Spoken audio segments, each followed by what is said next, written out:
espalda del paciente, tacto rectal, tacto vaginal, bueno, todo lo que ustedes ya saben para encontrar las lesiones que se ponen en manifiesto en la evaluación secundaria. ¿Cuáles son estas lesiones? Eh, lo mismo de siempre, chicos. Si ustedes estas lesiones no las sospechan, pueden hacer 70 revisiones secundarias que no las van a encontrar. Entonces ustedes tienen que, cuando evalúan durante la revisión secundaria un traumatismo de tórax, tienen que hacer todo lo posible para tratar de encontrar estas lesiones que vamos a ver ahora. Ya dijimos que las lesiones que ponían en riesgo la vida eran el neumotórax abierto, el hemotórax masivo y el taponamiento cardíaco. ¿De acuerdo? Estas lesiones ustedes las tienen que pensar y buscarlas en el transcurso de una evaluación un poco más tranquila. ¿Cuáles son estas lesiones? Son el neumotórax simple, es decir, el neumotórax postraumático simple, el hemotórax. Aquí nos referimos a aquel hemotórax que no pone en riesgo la vida, es decir, al hemotórax que no es masivo, que no se acompaña de un cuadro hemodinámico. La contusión pulmonar, que es quizás la lesión pulmonar más frecuente después de las fracturas de costilla. Las lesiones del árbol tráqueo-bronquial, estas son lesiones poco frecuentes, pero son lesiones muy complicadas, muy difíciles de manejar, y simplemente yo lo que les voy a dar son algunos consejos para cuando usted la debe sospechar. Las lesiones cardíacas cerradas son raras, tampoco las van a diagnosticar, porque el paciente que tiene una lesión cardíaca cerrada con una ruptura de ventrículo se muere en el lugar del hecho, y el que tiene un trauma cerrado de corazón habitualmente no hacemos el diagnóstico. Y la ruptura traumática de la aorta, esto se produce en aquellos pacientes que sufren una desaceleración brusca, por ejemplo, un choque frontal, donde la aorta se cizalla por el mecanismo del trauma, o sea, hace un movimiento de atrás hacia adelante, y la aorta está fija después del callado aórtico por el ligamento arterioso que fija la aorta a la columna, que es distal a la arteria subclavia izquierda, y ahí, como tiene un punto fijo, la aorta se secciona y obviamente si la aorta se secciona y no hay nada que contenga ese hematoma, el paciente se muere ahí, en el momento, que son de las causas más frecuentes de muerte en el lugar del hecho en los traumas por desaceleración. Ahora, ¿qué pasa? Hay pacientes que a veces la aorta se les rompe, pero permanece la adventicia de la aorta, entonces el paciente hace un hematoma y ese hematoma queda contenido y hace que el enfermo no se desangre al tórax y la sangre le pueda seguir fluyendo hacia abajo. Entonces, esos pacientes tienen la aorta rota, pero ¿qué pasa? La ruptura está contenida por un hematoma. Y si usted no hace el diagnóstico o no lo sospecha, ese paciente, por cada hora que pasa, tiene un 10% de posibilidad de morirse. O sea, llegó vivo, pero si usted encuentra los signos que yo le voy a dar ahora, haga algo para descartar eso, porque si no, esos enfermos se mueren, ¿eh? Cuando se rompe el hematoma. Bien, ¿qué es el neumotórax simple? Eso ustedes ya lo saben, ¿eh? El neumotórax simple es la acumulación patológica de aire dentro de la cavidad pleural. Ustedes saben que el aire no tiene que estar dentro de la cavidad pleural. Entonces, cuando sufrimos un trauma por alguna fractura de costilla, por alguna ruptura de los alvéolos que están ubicados debajo de la pleura visceral, se produce un neumotórax. Entonces, ¿qué pasa? Se acumula aire entre la pleura parietal y la visceral y el pulmón se colapsa. ¿Mm? La mayoría de los pacientes que tienen un neumotórax no tienen clínica, excepto aquel paciente que tenga un neumotórax secundario a una enfermedad pulmonar obstructiva crónica. Entonces, obviamente, cuando se le colapsa un pulmón, no le da la capacidad suficiente para respirar con uno solo. Pero cuando ustedes ven un paciente, por ejemplo, un paciente con un neumotórax espontáneo, lo único que tiene, no tuve algún dolorcito, tuve algo. La mayoría de las veces hacen el diagnóstico por una placa de tórax.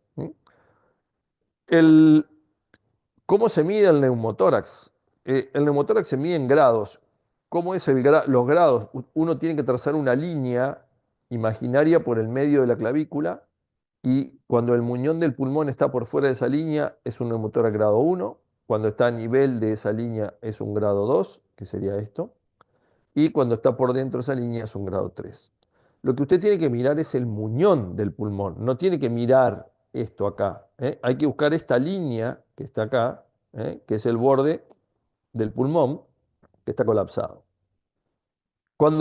También pueden encontrar otra clasificación, que es cuando el neumotórax está parcialmente despegado el pulmón acá arriba, se llama parcial, y cuando está todo despegado, se llama total. ¿eh? ¿Cuál es el método de estudio que tiene 100% de sensibilidad para ver el neumotórax? Eso que quiere decir que si lo tiene, lo voy a ver sí o sí, es la tomografía computada. Pero usted no tiene que pedir una tomografía computada para ver si el paciente tiene un neumotórax. Con una placa es suficiente o con una ecografía. Con una ecografía pulmonar hoy en día se puede hacer el diagnóstico de neumotórax. Para eso hay que estar entrenado en ecografía pulmonar. ¿Sí? ¿Me entienden? ¿Me están escuchando o no? Sí, se escucha. Bueno, ok. Entonces, usted tiene que hacer una placa de tórax. Cuando usted va a pedir una placa de tórax para ver si el paciente tiene un neumotórax, tiene que decirle al radiólogo o pídala en expiración forzada. Entonces, cuando el paciente larga todo el aire y le hacen la placa, el pulmón más se colapsa y entonces usted va a ver más fácil esta línea acá, porque esto va a estar más blanco y esto va a estar negro. ¿Cómo se trata el neumotórax simple? Con la colocación de un tubo de avenamiento pleural, como lo vimos en la clase anterior, en el quinto espacio intercostal en la línea medioaxilar. ¿Mm? Puede ser que haya veces que es un neumotórax pequeñito aquí y uno puede hacer el tratamiento expectante, es decir, no colocarle un tubo. Pero cuando son traumáticos, la mayoría de las veces hay que colocarle tubo. ¿eh? ¿Por qué? Porque a veces esos pacientes van a ventilación mecánica. Si van a ventilación mecánica, sí o sí uno debería ponerles un tubo porque van a estar en presión positiva. Entonces el riesgo de que hagan un neumotórax hipertensivo es alto. Entonces, si usted tiene un paciente que va a ir a la terapia intensiva y que está ventilado, que está intubado, y tiene un neumotórax, sí o sí colóquele un tubo, porque si no, tiene el riesgo de que cuando le pongan presión positiva de la vía aérea, hacer un neumotórax hipertensivo. ¿Qué otra cosa puede pasar? Que usted le haya hecho al paciente una tomografía, por ejemplo, por un trauma encefalocraniano y ya que estaba le dijo al radiólogo, bueno, pasalo por el tórax y el abdomen, así vemos todo. Ustedes saben que hoy se hace en el paciente que está estable, que tuvo un politrauma severo, hablamos de trauma cerrado, se hace en los centros de trauma una escanografía de cuerpo completo. Entonces, ¿qué puede pasar? Que usted vea y dice, ah, mira, tiene un neumotórax y el paciente no tiene clínica. ¿Eso cómo se llama? Neumotórax oculto. Y usted le hizo una placa y en la placa no se ve. Pero ¿qué pasa? Usted le hizo un TAC y en el TAC se ve. Eso se llama neumotórax oculto. Cuando usted no lo ve ni en la radiografía de tórax ni el paciente tiene clínica y sí lo ve en el TAC. Entonces, ese paciente que tiene un neumotórax oculto, si va a ir a la terapia intensiva y va a estar bajo ventilación mecánica, usted debe colocarle un drenaje pleural. ¿Ok? Bien, ¿cómo hace usted el diagnóstico de neumotórax? Lo oculta el paciente. Del lado que tiene el neumotórax no le va a entrar el aire o le va a entrar menos que del otro. Esto es lo que pasa. Aquí ven el muñón del pulmón. Aquí entra aire, se pierde la presión positiva, entonces el pulmón se colapsa. Aquí miren, esto es un neumotórax grado 2. ¿Ven? Ahí está la línea, con mucha suerte. Aquí se ven, aquí están las flechitas. Entonces, esos pacientes uno debe ponerle siempre un tubo tórax. ¿Ok? ¿Alguna pregunta del neumotórax? ¿O van a guardar la pregunta para después?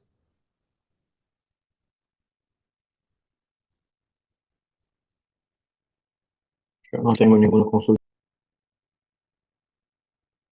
Bueno, seguimos. ¿Cuántos alumnos hay? ¿Hay uno solo que contesta? Lo que vamos a ver ahora es el hemotórax. ¿Qué es el hemotórax? Es la acumulación de sangre anormal, obviamente, en el espacio pleural, es decir, entre la pleura parietal y la pleura visceral. El hemotórax puede ser masivo cuando ocupa todo el hemitórax o cuando usted le colocó un tubo de tórax y drenó entre 1000 y 1500. ¿eh? Eso es un hemotórax masivo. Cuando usted tiene eso, la mayoría de las veces el paciente requiere ir a cirugía de forma inmediata porque tiene una ruptura vascular. Ahora, ¿qué puede pasar? Que usted le puso el tubo, ¿eh? Y el paciente drenó 1000 y ahí paró, no drenó más. Entonces, cuidado. Pero otra cosa que puede pasar es que usted le puso el tubo y drenó 800, pero en las próximas 3 horas drenó 300 por hora. Ese paciente tiene un sangrado. Entonces ese paciente debe ir a toracotomía. ¿Mm? Entonces, ¿por qué se produce la acumulación de sangre en el tórax? Por una lesión del parénquima pulmonar, por una lesión de alguno de los vasos de la pared torácica, sobre todo una arteria intercostal, por una ruptura de la arteria mamaria interna que va por la cara interna de los bordes del esternón, ¿eh? O bien por una ruptura de los grandes vasos. Pero cuando tenemos una ruptura de los grandes vasos, el paciente la mayoría de las veces tiene un hemotórax masivo, no un hemotórax pequeño, ¿eh? ¿Cómo usted lo va a diagnosticar? Porque hace una placa o porque el paciente tiene dificultad respiratoria o porque de un lado no le entra el aire y usted le hizo una placa y tiene el hemitórax velado o tiene velado el seno o la mitad de un hemitórax. ¿Qué quiere decir velado? Que se ve blanco, ¿eh? Entonces, cuando usted en el contexto de un trauma a un paciente le hace una placa del tórax y sale blanca, eso es sangre, hasta que se demuestre lo contrario. Si el paciente está estable, usted lo lleva a hacerse un TAC y si ve la colección, eso es un hemotórax. Y a ese paciente usted le tiene que poner un tubo de tórax en el quinto espacio intercostal para permitir que esa sangre salga y que el pulmón se expanda y pueda hacer la hemostasia, ¿eh? Cuando son lesiones del parénquima pulmonar, porque como acuérdense que les expliqué el otro día, que el parénquima pulmonar tiene circulación de baja presión. Entonces, cuando usted le pone el tubo y el pulmón se expande, eso mismo es lo que hace la hemostasia. Ahora, si usted tiene rota una arteria intercostal porque le dieron una puñalada o un tiro o la mamaria, ese sangrado no para, por más que usted le infle el pulmón. ¿Por qué? Porque son ramas directas, la mamaria de la subclavia y las intercostales de la aorta. Entonces, eso hay que ir a hacer el control quirúrgico, ¿eh? Cuando el paciente tiene un hemotórax que sangró y se acompaña de una pérdida de sangre de más de 1500 mililitros, el enfermo además de los síntomas respiratorios puede tener síntomas de compromiso hemodinámico, ¿eh? Piel pálida, fría, taquicardia e hipotensión. Acuérdense que cuando uno está hipotenso, cuando uno tiene sistólica de 90, ya perdió el 30% de su volemia. ¿Mm? Entonces, ¿qué es lo que hay que hacer a ese paciente? Colocarle el tubo de tórax, evaluar el estado fisiológico del paciente y fijarse cuánto es lo que está drenando el tubo. Porque si el tubo drena más de 200 mililitros por un periodo de 2 o 3 horas, usted algo va a tener que hacer con ese paciente, porque ese paciente sigue sangrando, ¿eh? Ok, entonces, si usted le puso el tubo, drenó 500 y listo, y le hace una placa a las 4 o 5 horas, el paciente está estable y el pulmón se expandió, bien, no pasa nada, listo, está curado. Ahora, ¿qué puede pasar? Que usted le puso el tubo, el paciente no drenó más, pero cuando le hace la placa, sigue blanco. Entonces, ¿eso qué quiere decir? Que toda la sangre que tenía no salió. ¿Por qué? Porque el paciente tiene un coágulo. Entonces, cuando usted le pone el tubo, sale la sangre líquida, pero no la que está coagulada. Entonces, eso se llama hemotórax retenido y coagulado, o coagulado y retenido.